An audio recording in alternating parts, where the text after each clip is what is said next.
બોડેલી તાલુકાના જોજવા ખાતે રજવાડી શાસન વખતનું સિંચાઈ વિભાગનું ટેસ્ટ હાઉસ જર્જરિત, જાળવણીના અભાવે વેરાન પડ્યું છે.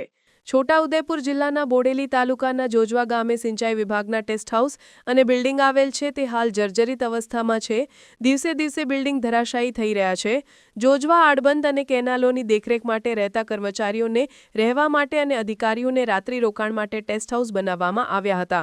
રજવાડી શાસન વખતના આ બાંધકામોની જાળવણી સિંચાઈ વિભાગ વડોદરાની કચેરી દ્વારા ન લેવાતા હાલ વેરાન પડી રહ્યા છે. જ્યારે વડોદરા ખાતેથી આનું સંચાલન થતું હોવાથી કોઈ દેખરેખ રાખતું નથી.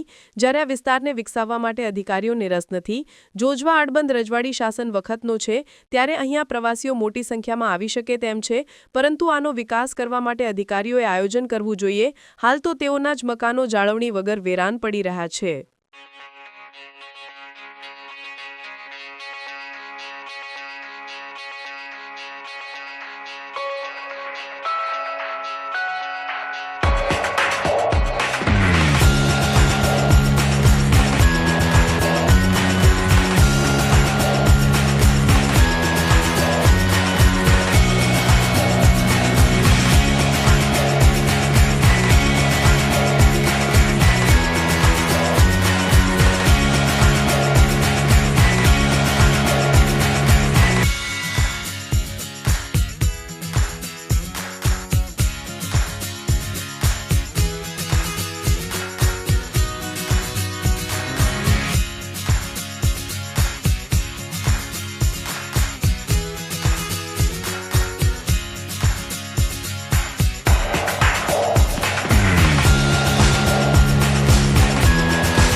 સમાચારની અવનવી અપડેટ જોતા રહો નિખરતા ગુજરાત ન્યૂઝ સાથે. નિખરતા ગુજરાત ન્યૂઝને લાઇક, શેર, સબસ્ક્રાઇબ કરો અને બેલ આઇકન દબાવીને સમાચારની ઝડપી માહિતી મેળવો.